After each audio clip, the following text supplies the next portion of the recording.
a lovely evening to you watching CBC, and welcome to the first ever of the many exciting episodes to come of Z Innovates.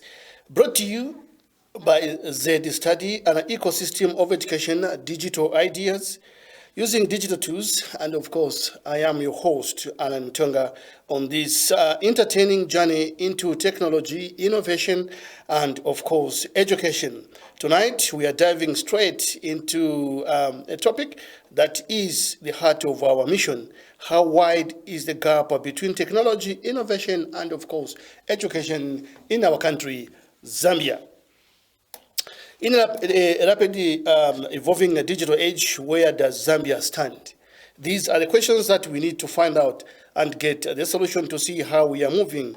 Are our educational systems aligned with the technological sides of the world or not?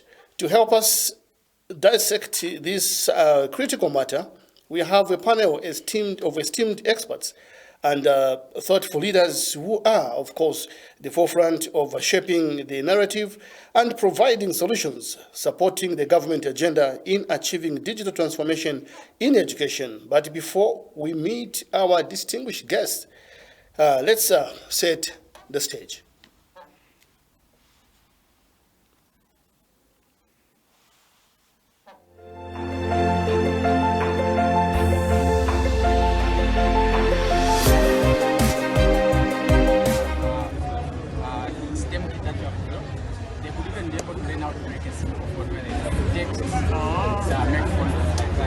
Manual that we have also come up with. It becomes very easy for the child to do it. So how come you are applying this? Yeah, we have actually installed this at the Kasempa did. The center of excellence, yes, we went there. Yeah, we have, I think last month we did the installation of the Calab and also some. Okay. So there's a motivation for us to work like that. Oh, yeah.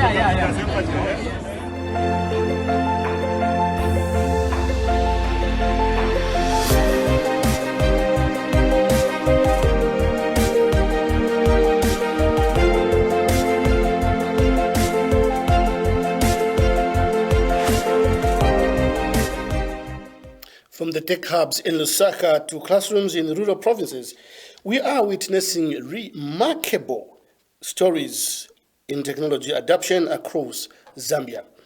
Our education ecosystem is evolving, but are we moving at the right pace of this community?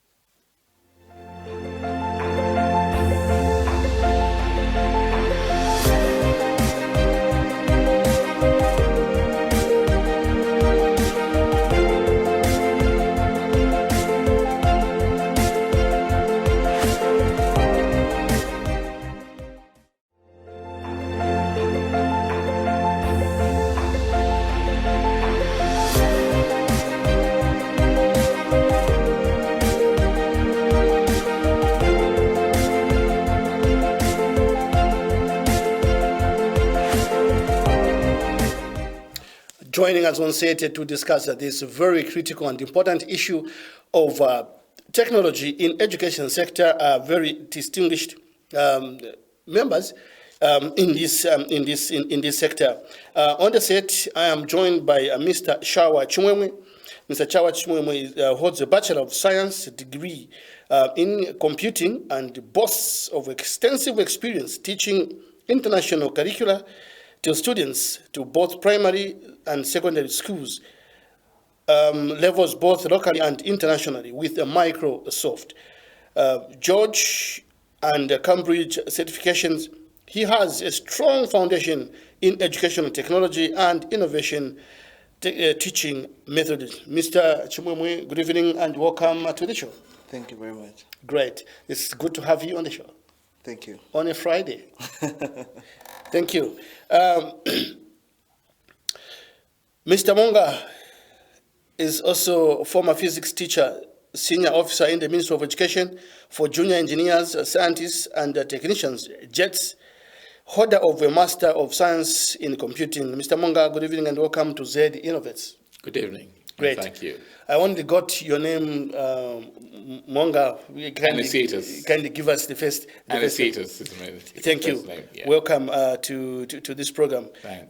We're also joined online by Engineer Kefas Kalembo, who holds a Bachelor of Engineering degree in Micronics and Engineering, currently pursuing a Master of Science in Computing at the Copperbelt University, and boasts of extensive experience in teaching, turning ideas into business, and is a primarily an innovation activist, a STEM and modern education activist. Engineer Kalembo is a founder and chief technology officer at Hero Control System, a company registered and operating in both Zambia and the United States of America. Engineer Kalembo, welcome to Z Innovates. Actually, he's joining us via online. Thank you so much, Mr. Mong. Thank you so much for having me this evening. Great. Fascinating insights, Mr. Monga. Now, Mr. Shawa, from a global perspective, how do we compare what are the trends we need to be mindful of as far as technology is concerned? In terms of education, I think it's evolving, and from a global perspective, from my background, having taught in other countries, I can see that Zambia is moving in the right direction, and we need to just continue encouraging our learners and also continue investing in this technology so that we continue to move forward. Mr. Monga, would you want to add on to that? Well, as Minister of Education and through National Science Center, I think the government has prioritized technology and engineering education to schools. Basically, firstly, government has set up the Directorate of National Science Center, which is the mastermind or in charge of all STEM education in the country. Because of that, all STEM-related subjects, that is science, technology, mathematics, is anchored and supervised by National Science Center.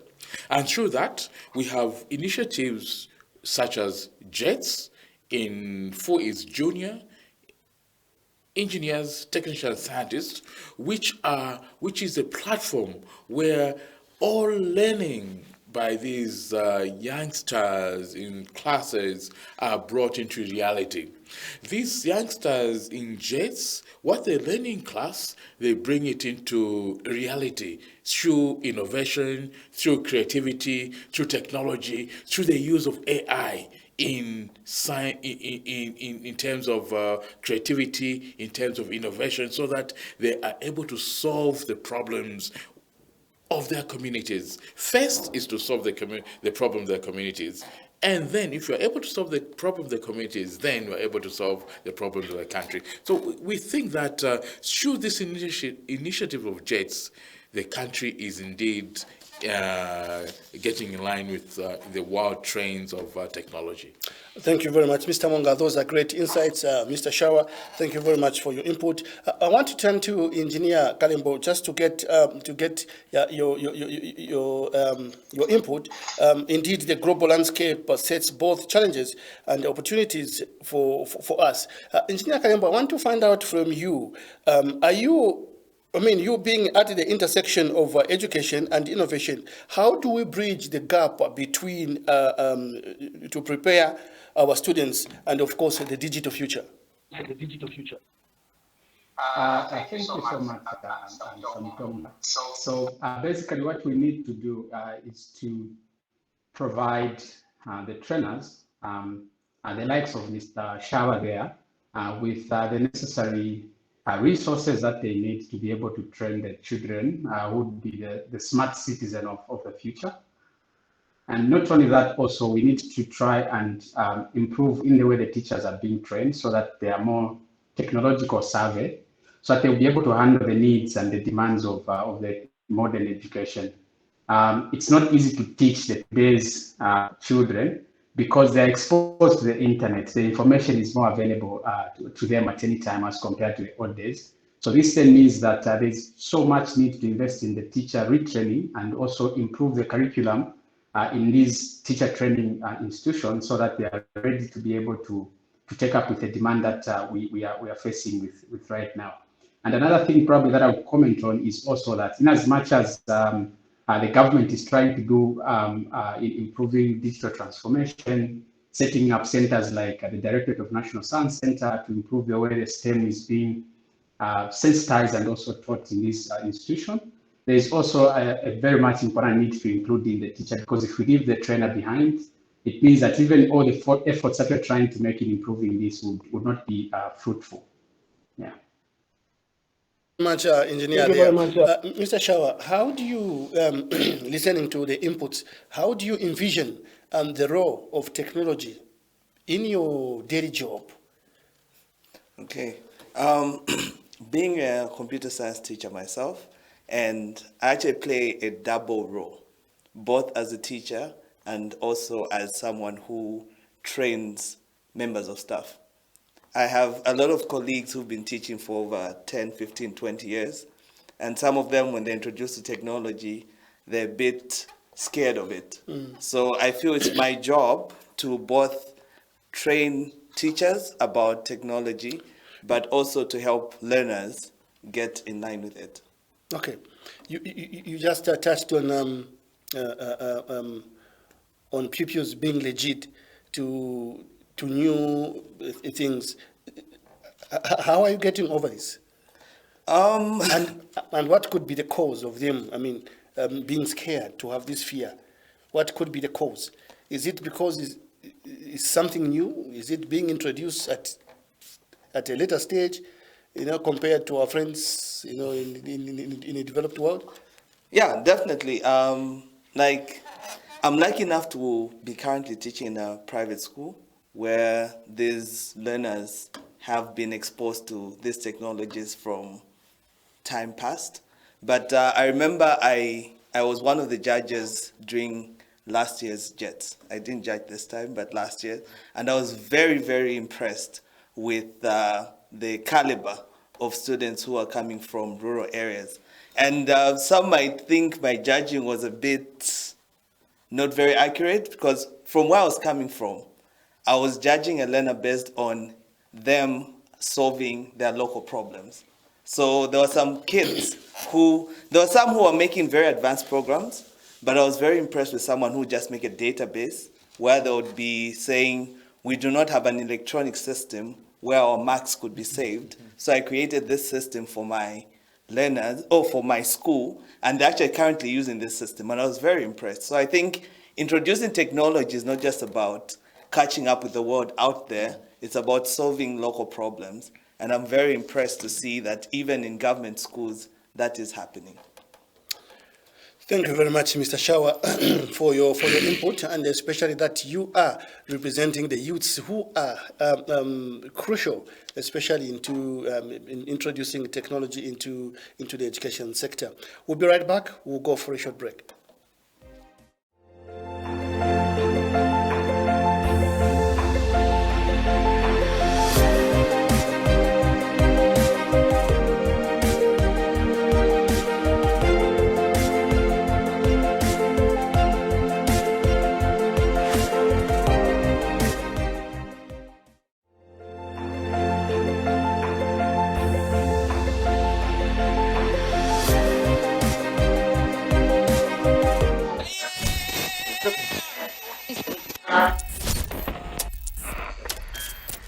It's game time. Time for the coaches. Time for the assistant referees. The wannabe players.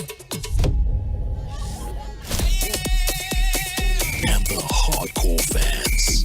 But more importantly, It's time for the champions, the winners, the celebrators, the dancers. It's your time. It's game time. It's Betika time. Because game time is Betika time. When the game is on, get your bet on. Get your win on with betika.co.zm. Alice just started a small business and is looking to set up her home office. She's currently looking to purchase stylish and professional office furniture, as well as day-to-day stationery items to complete her office look, but doesn't know where to start from. With Penmarks Limited, Alice can set up her home office in no time. Penmarks is the perfect one-stop shop that offers affordable, ergonomic office furniture suitable for different styles, stationery items, as well as printing services for all your business cards, letterheads, flyers, and pen carbon books to give your organization a unique brand identity and get your business up and running. Penmarks offers free delivery to all their corporate clients within Lusaka and have partnered with AfriDelivery and Tigmu to offer delivery to all its other customers to ensure you never run out of products and can also order from the comfort of your home. You can also visit our store situated on plot number 831 North End, Cairo Road, Lusaka, and our sales team will gladly assist you. Penmarks Limited, stationery, printing, office furniture.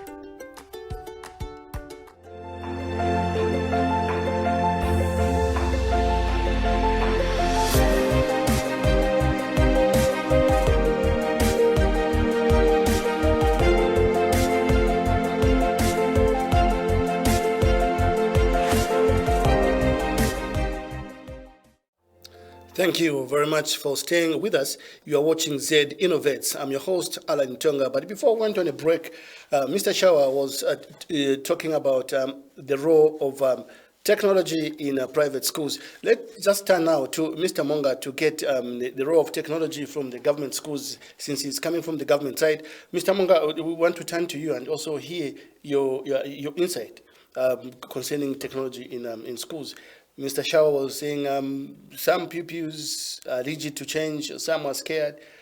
What is the situation from the government side or government schools? I think from the government side is we'll take from the point of view of the government policies. The government policies, the 8th National Development Plan hinges on ICTs and promotion of technology. We are in a e-world where all learners, all students are mandated to use technology. So the government policies, the 8th National Development Plan, and the Agenda 2064, Agenda 2063, they are all encouraging and encompassing that these technologies are supposed to be used and by all students. And as government, through the Director of National Science Center, we do capacity build teachers of STEM. STEM meaning those who teach science, who teach mathematics, who teach technology. These design and technology teachers to uphold and to encourage the learners to use these technologies in their teaching, in their learning, and also as a tool to help them build these technological aspirations in the learners. So it is important that as government, we are moving with the global trends to make sure that all our learners, all our teachers are abreast with what is happening in worldwide. Thank you very much, Mr. Monga. Mr. Shawa, that's an input from Mr. Monga talking about the national development strategic plans.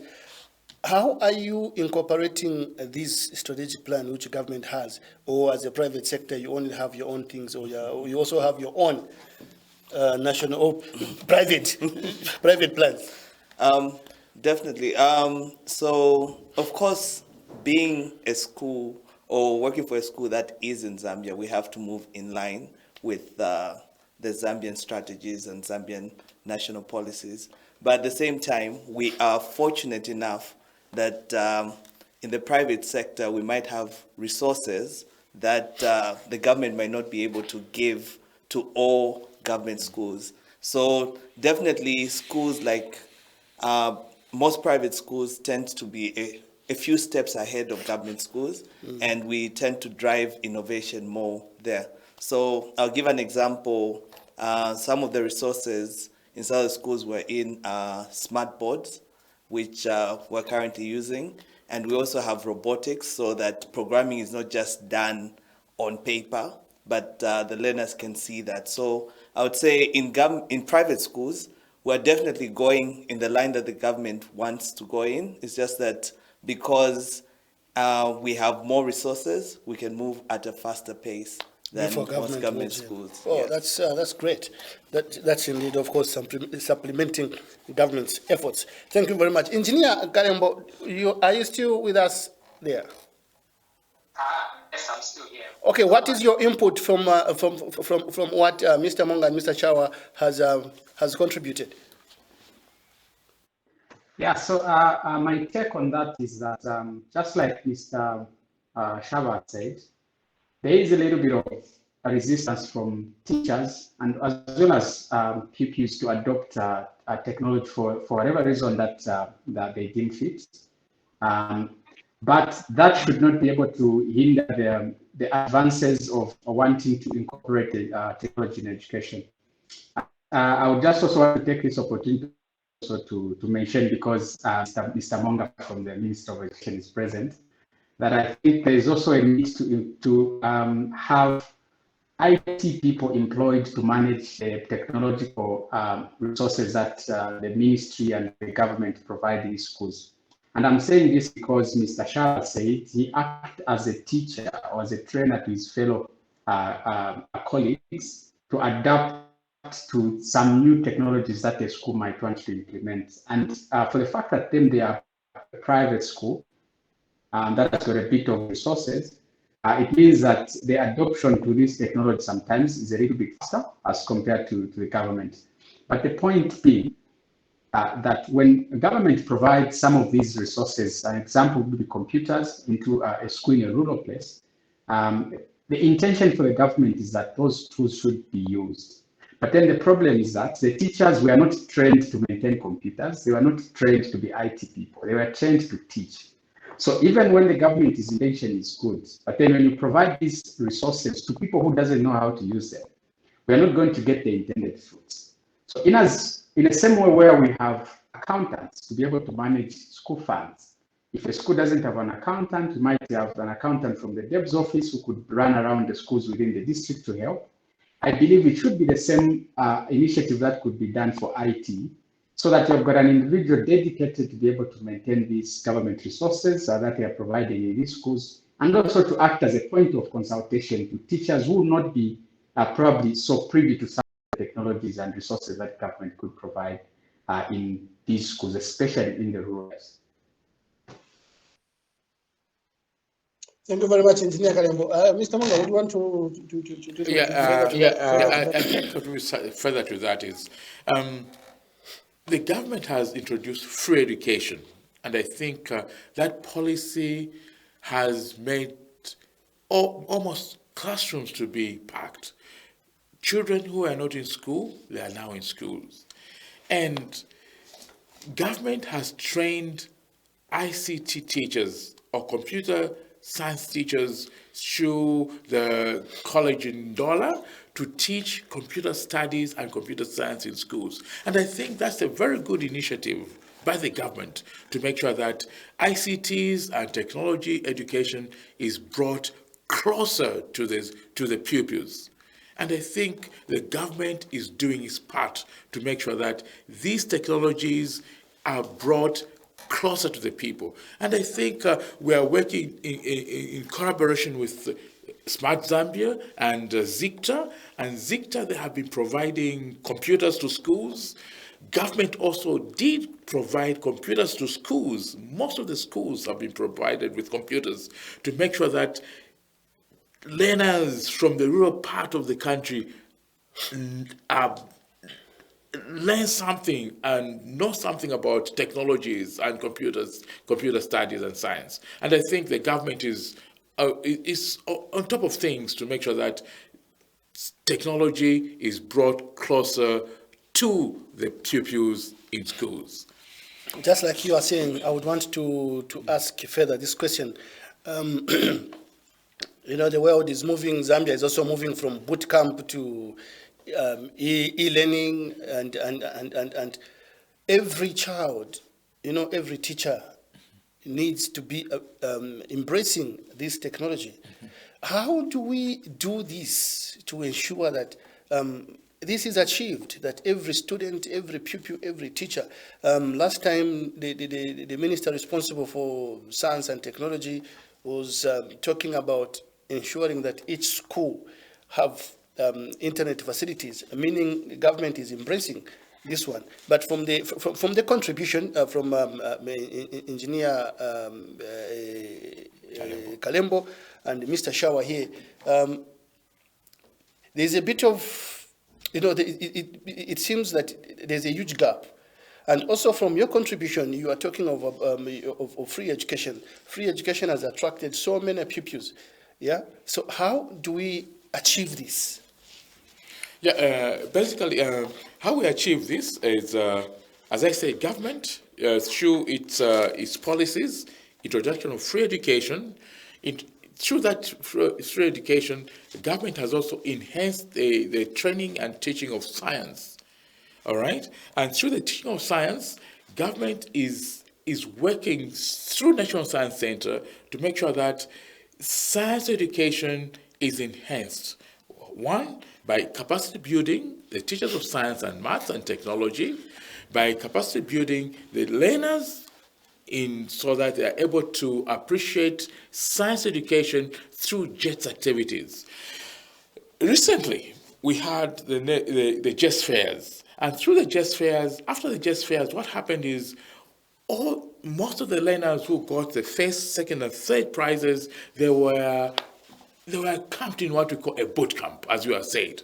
And this boot camp, which is a short, intensive training, where learners were able to be upgraded, to make sure that their innovations are upgraded, to make sure that they're able to be linked to industry, they're able to see, to meet professionals, so that they're able to learn more on these scientific, technological advances they're trying to achieve. So I think the government is trying to bridge the gap through these initiatives it is undertaking, through JETS activities, through boot camp, which government actually implemented just in the recent past.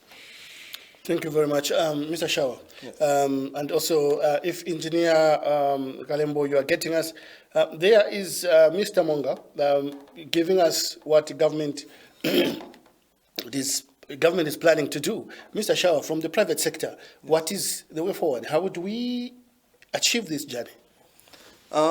Even though you seem to be slightly a step ahead away from government, because your budget does not go through parliament, so on and so forth. But yeah, what is the way forward in the private education sector? Okay, you know, if there's one thing that attracted me to computer science or computing itself, was you're not limited by where you are. I always tell my learners, and I even used to tell my learners everywhere I've been, that with just a laptop and internet connection, or even a phone now, you can create something that people all over the world can use. And I've seen that be evident. I've worked in 2 schools. Yes, they might have been a bit ahead, but they were still African schools. We entered both in 2021 and 2022. I entered these schools in international coding competitions, and they were the only schools in Africa to be in the top 10 of those competitions. And we're competing with schools all over the place. One of the schools was 6th in the whole world with over 22,000 schools. Then the next year, the other school was 5th. So I feel technology can really put Africa on the map. It can really show that innovation can come from Africa. And I've also interacted with other people. I know a colleague who used to teach, who is a Zambian, and he used to teach at a private school here in Zambia. He's written a book that Cambridge officially published, and he is the main writer of that book at secondary school level. So people are buying a book everywhere in the world written by a Zambian. So Great. that shows you that if we embrace technology, if we support technology, we can really put our country, our continent on the world map. Great, very great submission there. Engineer Kalembo, if you are still with us or you're able to get us, the contribution from Mr. Shawa, how should we embrace this technology, especially from you engineers? How vital is technology? How vital is technology now as the world is turning E? Yes, thank you so much, Mr. Alan. So we have to accommodate the advances in technology is to just do exactly what you're doing here. It should become a normal discourse to discuss the importance of technology in our circles. It should be an important part of the learning of our children in school. It should be part of the cost for a family, because I also hear sometimes that bundles is a luxury. It shouldn't be. It should be a need in the time that we're living in. Children should be able to access internet at some point or the other so that they can be exposed to certain good use of internet, access certain information, so that they are able to actively participate, just like other children in other places. And just like to echo the sentiment from Mr. Shawa, it's true. To use technology, you don't need a lot of money, as most people think. You have a computer, you have got internet connection, you are good to go. You can start programming, you can start building things. And if we do this in a holistic sense, as a country, not just as a mere rhetoric, it would definitely put us on a map as a nation. It is important that we invest in this from a personal family level before you can even point fingers at the government, what the government can do. As a family, as a father, or as a mother, what are you doing to ensure that your children are well positioned to live in this smart and digital age where we are now? Mr. Engineer Kalembo. Wish we could go on and on, but we are unable to do that. We are unable to proceed due to time. Time is not our best ally at this particular moment. We're coming to the end of the show, but as we wrap up, I would give each one of you your concluding remarks. I'll start with Mr. Shawa on my left. From Mr. Shawa, we'll go to Mr. Monga, then we'll end with Engineer Kalembo there. So we'll go in that order. Mr. Shawa, your concluding remarks. Yes, so like I've shared before, having learned in this country, having taught in this country, and having had the privilege to even teach outside this country, I would say I'm very impressed and happy at the innovations that are happening in our country, not just in the private sector, but in the public sector as well. And I would reach out to Mr. Monga and say, may the government just continue investing in technology, because technology really is the future. And if we embrace it, we'll really make a great change in our country. Great. Mr. Monga? I think as government, government is doing all its best to invest in technology. I think there are good strides the government is making to make sure that technology is embraced. One of the strides is, I think, from the pronouncement by the Minister of Technology and Science that all secondary schools will be connected to internet. I think it's a very good initiative the government is making.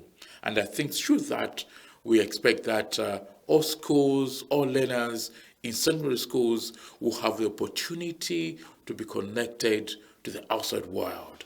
And when they are connected to the outside world, they'll be able to interact and have research skills, which they may be lacking now. I think through that, I think they will be able to have that opportunity to have those skills and to connect to the outside world. Engineer Kalembo, thank you very much, Mr. Monga. We now go to Engineer Kalembo to give us his concluding remarks.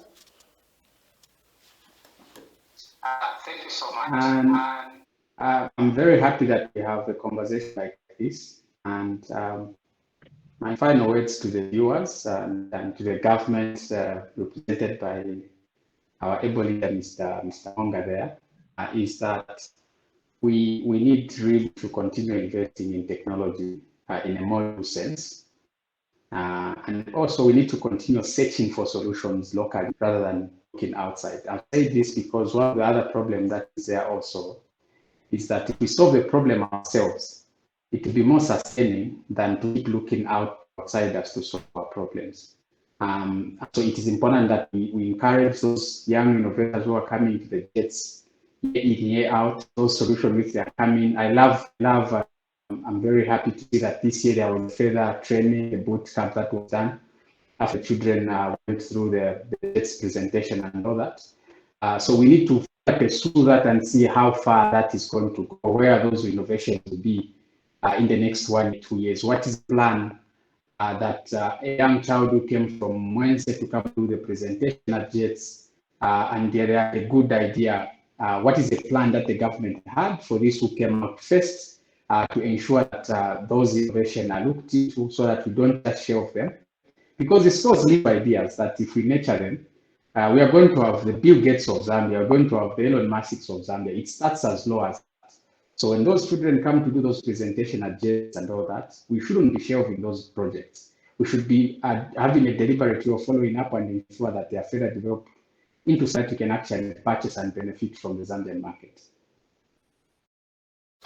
Thank you very much, Engineer Kalembo. Well, gentlemen, I would love to say special thanks to you for finding time on a Friday to be part of this very important educational program, Z Innovates. This is cardinal, especially that the world now is becoming a global village, and we can only communicate via technology. So I'm grateful that you found time, Mr. Monga, Mr. Shawa, and of course, Engineer Kalembo, for being a part of this very important program on a Friday. Remember that even as we navigate through the terrain of technology, innovation, and education in Zambia, innovation starts with conversation. Well, together we can definitely build a future where our children are not consumers, but of course creators of technology.